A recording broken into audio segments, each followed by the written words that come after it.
My father adores the seaside, so I decided to take him there on Saturday. I postponed the meeting I'd scheduled with the lawyer to finalize my divorce.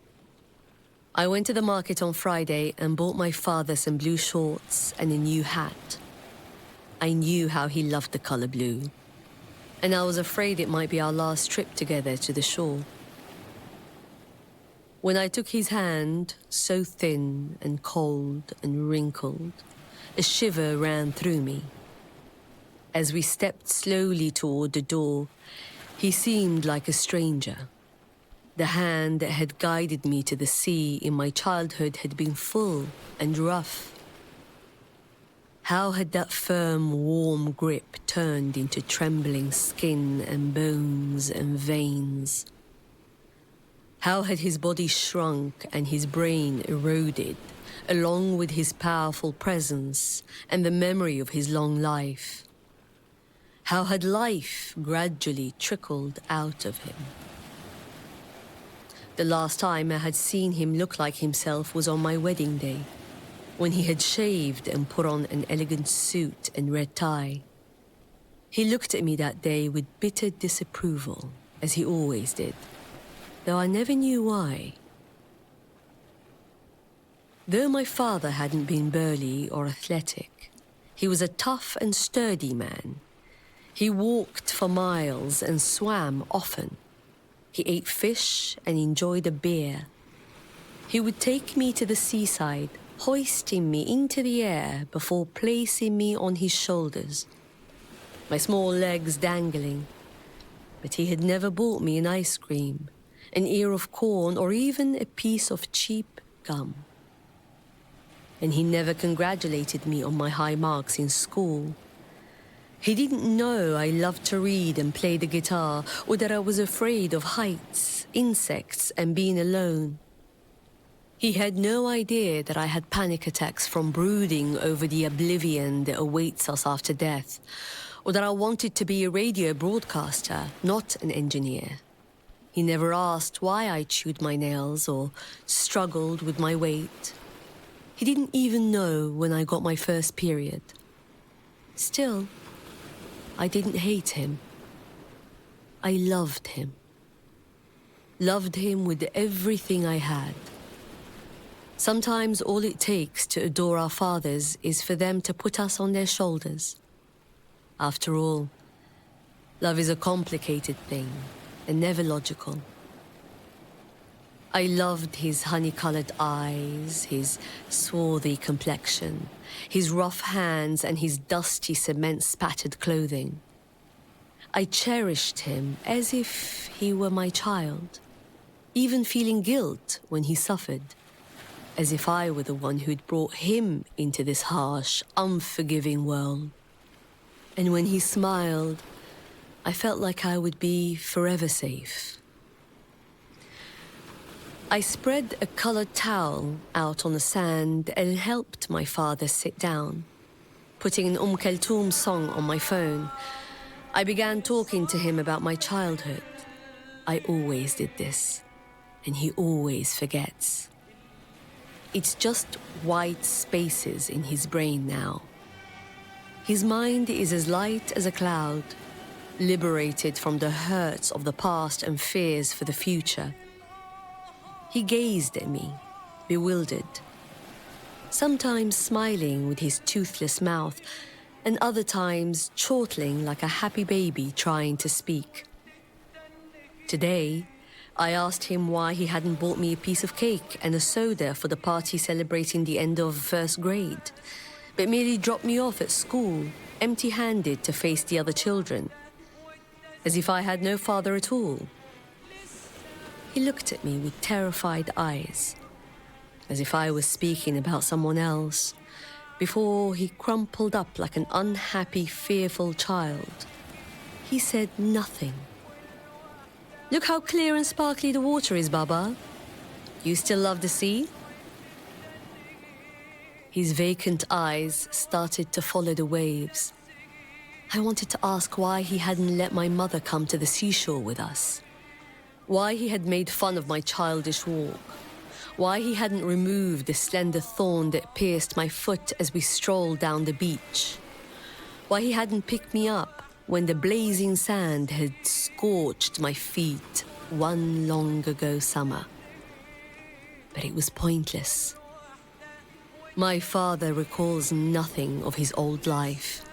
He won't remember what's happening right now or what comes next. Kulthum sang, "You want us to be the way we were. Tell time to go back, go back."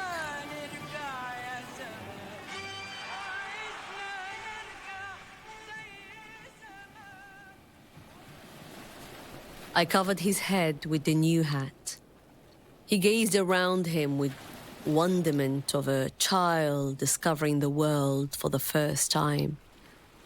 A cart selling corn passed nearby. "Would you like some corn, Baba?" "Corn," he mumbled after me. I flagged down the vendor. "What kind do you want, Baba?" He didn't answer. So I bought him an ear of boiled corn. That was how I liked it when I was small. My father developed Alzheimer's 2 years ago. When I separated from my husband a year and a half ago, I decided to move in with my father. My mother had left him long before that, because they couldn't stand each other, and she went to live with my sister. But they never officially separated, and she didn't file for divorce. Not because she loved him and couldn't forget him, but because she no longer cared about such feminine things. Her body had long ago gone slack, and her breasts now reached her knees. I can't recall her ever being young, only perpetually exhausted and sick. She was a mother, nothing more.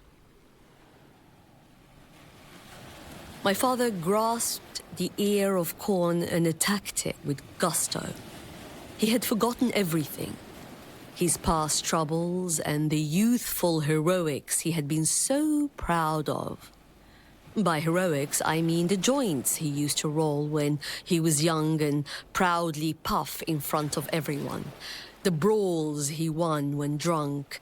His flings with women, how he left school to open a business and make money. He had forgotten his defeats, too. The fact that his business had failed or that it had even existed at all. He looked toward the sea again, his gaze lost there. I watched him with affection and a deep sense of nostalgia for my childhood.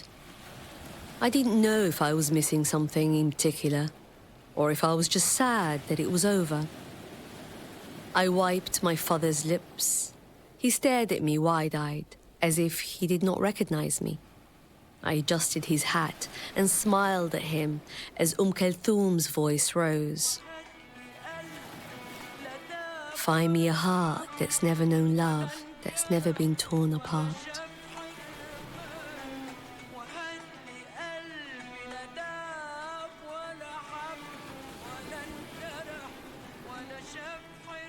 For 10 years, my husband had expected me to cook his daily meals, knead the dough for his mother, check on his sister, visit his aunt, answer the WhatsApp messages from his uncle's wife, and keep the house spotless. On top of all that, he wanted me to look beautiful at every moment. He reeked unbearably of sweat and never cleaned the turmeric off his hands after meals, while all I wanted was to understand the writings of Roland Barthes. When I told my father years ago that I wanted a divorce, he hadn't understood and brushed me off, saying he'd always known I was crazy and wouldn't be able to keep a man. My father forgets everything. Sometimes he imagines he's still a child running with his lambs through the pastures of the village where he grew up. When he rests his head on my chest, I forget I'm his daughter and he's my father. But I forgot he was my father a long time ago, even before he forgot I was his child. My father leaned his head on my shoulder, and together we looked out at the sea. He was still sucking on the empty corn cob. I told him the time was up and we had to go. I still loved my father, even after his mind had gone. But I could not forget the tiny thorn lodged in my foot that had kept me from walking down the beach.